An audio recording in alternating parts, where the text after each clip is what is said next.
बिस्मिल्लाहिर्रहमानिर्रहीम। प्रोफेसर अजीज़ लाहौरी।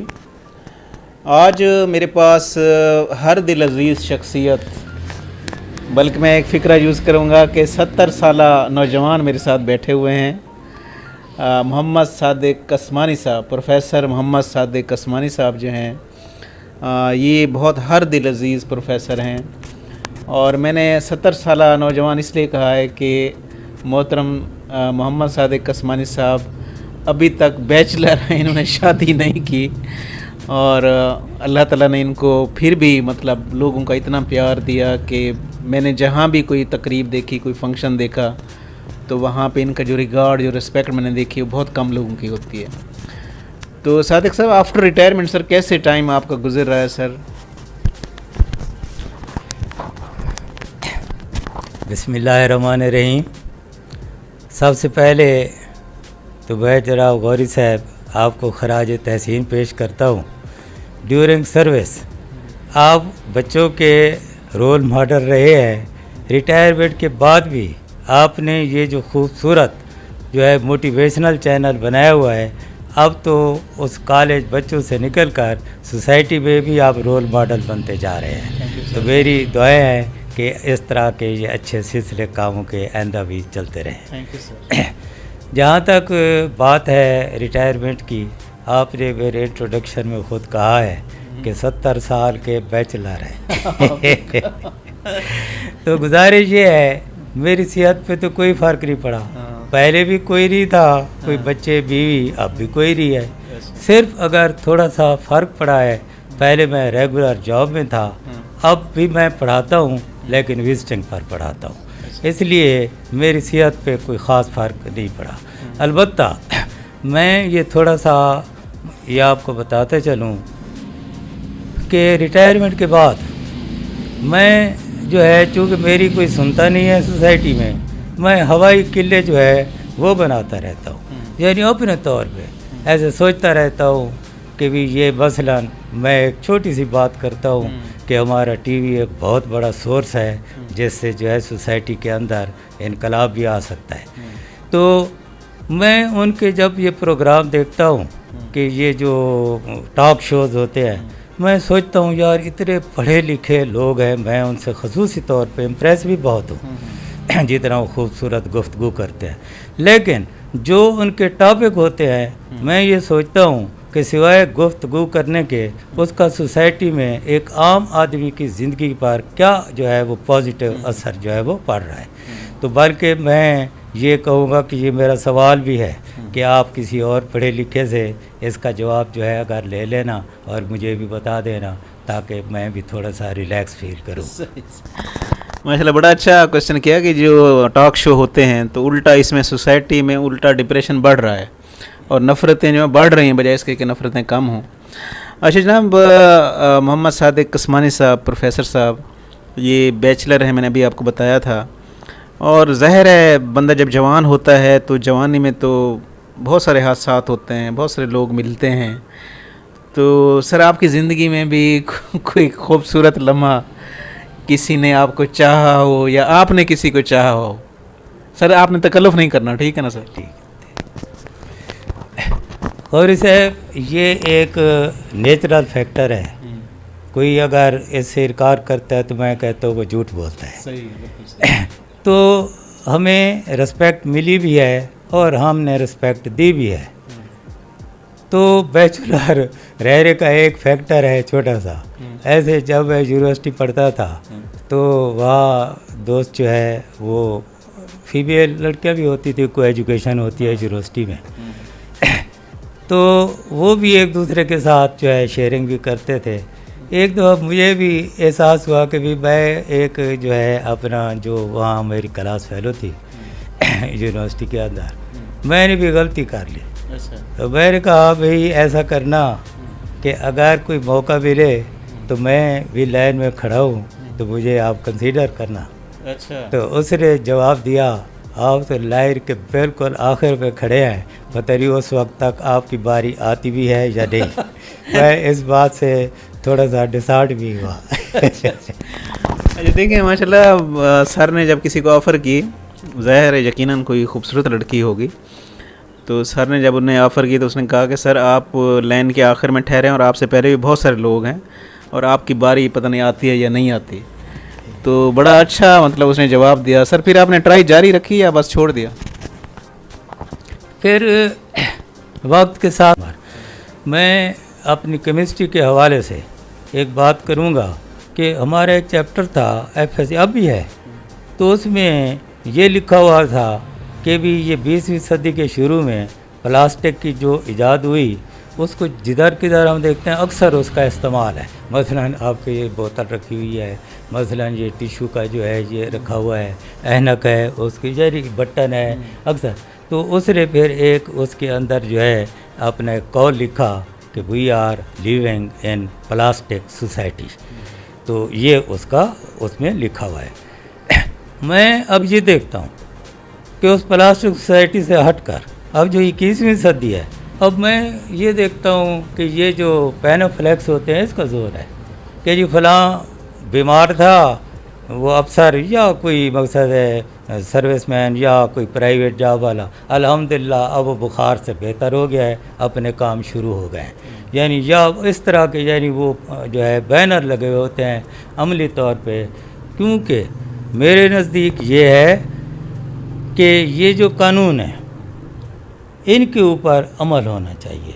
मैं ये देखता हूँ उस पे अमल बहुत कम हो रहा है। कानून तो शानदार होते हैं, बहुत अच्छे ब्रेन मिलकर बनाते हैं, तो असल मसला तो होता है कि उन पर अमल होना चाहिए। तो इस चीज़ को मैं देखता हूँ सोसाइटी के अंदर।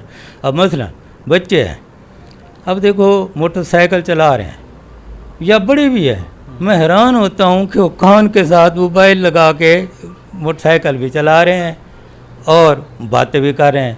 आप किसी भी ये साइकोलॉजिस्ट वगैरह से, साइकेट्रिस्ट से पूछ के देखें, ऐसा मुमकिन ही नहीं है कि बंदा दो तरफ तकसीम हो के एक जैसी कंसंट्रेशन दे रहा हो।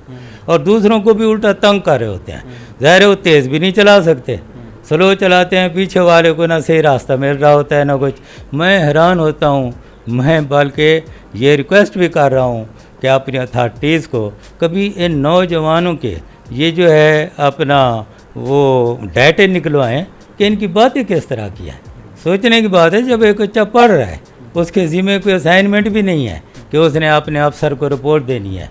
तो ये जो है, तो इसी तरीके से ये जो है अपना बाकी जो रोड्स वगैरह हैं या गलियां हैं उनमें नाजायज़ तजावुज़ात हालांकि नज़र भी आ रहे होते हैं और वो ये चाहते हैं कोई उनके ख़िलाफ़ एप्लीकेशन दे, फिर अमल करें। अगर कोई जुर्रत कर भी ले वो एक दो दिन के लिए होती है, अगले दिन फिर बैठे होते हैं। नतीजा क्या निकलता है, सोसाइटी के अंदर मज़ीद सेपरेशन हो जाती है। वो ये तो दुश्मन है, ये तो इंसानियत का दुश्मन है, हमारी रोटी नहीं है घर में, तो ये जो है हमारे ख़िलाफ़ दरख्वास्तें। मैंने एक दफ़ा गलती की, हमारे घर की गली जो है उसकी नाली के ऊपर एक बंदे ने बड़ी सारी संदूक रख दी। ना वो उस मोहल्ले का बंदा, किराए की दुकान भी उसकी दूसरी तरफ थी, वहाँ उसने एक सरकारी बिल्डिंग के पीछे रख, रोज़ हर चौथे दिन नाली बंद। अब कमेटी वालों के पास टाइम नहीं होता था, हम प्राइवेट लोगों को ले आते थे। तो एक दफ़ा ऐसा हुआ कि मैंने दरख्वास्त दी, वो भी मजबूर होकर, वरना मैंने कभी नहीं की। मैंने कहा इंसान है, चलो ज़िंदगी गुजार रहे हैं। तो उन्होंने वो जो है जो बंदे ने सफाई की, उसने पहले कपड़े उतार के रखे, फिर नाली वगैरह के नीचे चीज़ें जो थी वो निकाली। तो वो फिर उसके कपड़े को उठा के ले गया। छुट्टी का दिन था जुमे का, तो उसने कहा जी मेरे तो उसमें 4000 रुपये थे। अच्छा, तो मेरा भाई छोटा, उसने कहा यार मुझे तो पैसे मेरे तो गुम हो गए, मैं तो आपका काम करने आया हूँ, लिहाजा मुझे आप जो है वो दें। तो भाई ने कहा मेरे पास तो नहीं, गलती तो आपकी है, कपड़े तो आपने उतार के रखे हैं। उसने कहा अच्छा मुझे घर तो छोड़ाओ, इतना हमदर्दी तो करो। मोटरसाइकिल पे जब भाई घर छोड़ने गया उनको, उन्होंने पकड़ के उसको बिठा दिया। उसने कहा पहले पैसे मंगवाओ घर से, हमारे पूरे करो, फिर आपको छोड़ेंगे। अच्छा, उन्होंने छोड़ तो दिया लेकिन मोटरसाइकिल रख ली। उन्होंने कहा पहले हम तो गरीब लोग हैं। बात भी सही थी। मेरे पास भाई आया, कहने लगा यार मेरा मोटरसाइकिल छीन लिया है, आप थाने में रपड़ तो करा दो। मैंने कहा यार इतने छोटे उस पर नहीं करते, हमारी सोसाइटी के रिवाज हैं, आसूलन तो करनी चाहिए। तू मैं आपको पैसे देता हूँ, तू उनको दे के अपना मोटरसाइकिल ले आ, यानी उसने बेइज्जती महसूस की भी, मेरी बेइज्जती हुई है, उन्होंने पकड़ के मुझे बिठाया भी है और अब तक भी मोटरसाइकिल खड़ा है। और मैंने कहा यार ऐसी बात नहीं है, आप उनको पैसे दें, मोटरसाइकिल ले आएँ। बाकी उसने मुझे कई ताने दिए कि आप इतने सालों से पढ़ा रहे हो, आपका कोई दोस्त अफसर भी नहीं है, जो एक जायज़ बात है कि मेरी मोटरसाइकिल उन्होंने छीन भी ली है। मैंने कहा यार ये जो है आपकी बात सही है, लेकिन आगे जो है मसाइल हैं कि वो उस बंदे को देखते हैं जो आगे जाके कोई उनको दे भी सके कुछ, उल्टा उनको तो इनको रोटी देनी पड़ेगी। तो इस तरह के वो पर्चे करते भी नहीं हैं। तो बहरहाल भाई जो है वो बेचारा मान गया। तो इसलिए मेरी जो रिक्वेस्ट होगी वो ये कि मईशत इतनी डाउन हो गई है, ज़हनी परेशानियां हैं, तो कम अज़ कम और कुछ नहीं, जो छोटे काम हम सही कर सकते हैं उन पे तो हमें तवज्जो देनी चाहिए, जिस पे ख़र्चा भी नहीं होता। वो क्या, क्योंकि मैं एक मैसेज ज़रूर कन्वे करूँगा। एक मेरी स्टूडेंट ने मुझे भेजा था, उसने ये कहा था कि भी छोटी छोटी बातें इंसान को बहुत तंग करती हैं, अगर यकीन ना हो तो ज़रा सुई पेन पर बैठ कर देख लें। तो ये छोटी छोटी बातें, इन पे ख़र्चा भी कुछ नहीं आना। मैं एक सजेशन दे रहा हूँ, मैं भी रॉन्ग हो तो इसको मॉडिफाई कर लिया जाए कि सोसाइटी के अंदर ये जो है ग्रुप बनाए जाए।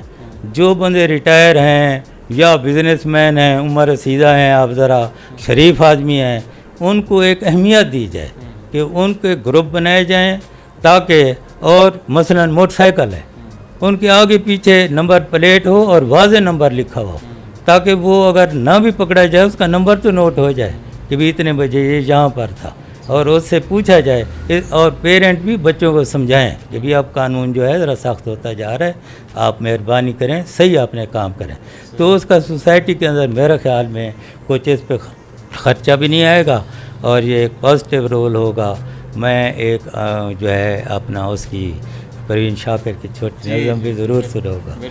तो इसी हवाले से वो बनती है मेरे ख्याल में, उसका नाम है मुकद्दर।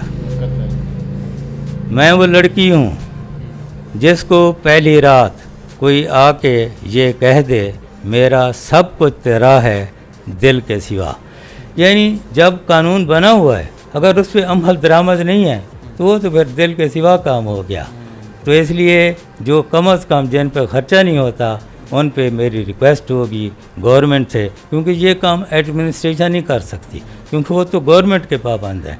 ये हमारे जो पब्लिक के नुमाइंदे हैं, ये अपने लीडरों को जाकर उनसे इजाज़त लें, ताकि ये ग्रुप छोटे छोटे बनकर उनको अच्छे अच्छे जो है वो रास्ते दिखाएं। और आखिर में एक नसीहत के तौर पे कि ये एक मैंने पढ़ी थी, मुझे बहुत अच्छी लगी, तो इसलिए मैं भी चाहता हूँ इसको आगे कन्वे करूँ। वो ये कि पहले तो इंसान को अच्छे काम खुद करने चाहिए। अगर वो अच्छे काम नहीं भी कर सकता तो कम अज़ कम अपनी गलतियों का अजाला ज़रूर करे, तो इस तरीके से मिनिमाइज़ हो जाएंगे इंशाअल्लाह। फिर माशरा जो है खूबसूरत बन जाएगा। देखिए मैं एक जो है अपना उसकी परवीन शाकिर की छोटी नज़म भी ज़रूर सुनाऊंगा। तो इसी हवाले से वो बनती है मेरे ख्याल में, उसका नाम है मुकद्दर। मैं वो लड़की हूँ जिसको पहली रात कोई आके ये कह दे मेरा सब कुछ तेरा है दिल के सिवा। यानी जब कानून बना हुआ है, अगर उस पर अमल दरामद नहीं है तो वो तो फिर दिल के सिवा काम हो गया। तो इसलिए जो कम अज़ कम जिन पर ख़र्चा नहीं होता उन पे मेरी रिक्वेस्ट होगी गवर्नमेंट से, क्योंकि ये काम एडमिनिस्ट्रेशन नहीं कर सकती, क्योंकि वो तो गवर्नमेंट के पाबंद हैं। ये हमारे जो पब्लिक के नुमाइंदे हैं, ये अपने लीडरों को जाकर उनसे इजाज़त लें, ताकि ये ग्रुप छोटे छोटे बनकर उनको अच्छे अच्छे जो है वो रास्ते दिखाएं। और आखिर में एक नसीहत के तौर पे कि ये एक मैंने पढ़ी थी, मुझे बहुत अच्छी लगी, तो इसलिए मैं भी चाहता हूँ इसको आगे कन्वे करूँ। वो ये कि पहले तो इंसान को अच्छे काम खुद करने चाहिए। अगर वो अच्छे काम नहीं भी कर सकता तो कम अज़ कम अपनी गलतियों का अजाला ज़रूर करे, तो इस तरीके से मिनिमाइज़ हो जाएंगे इंशाअल्लाह। फिर माशरा जो है खूबसूरत बन जाएगा।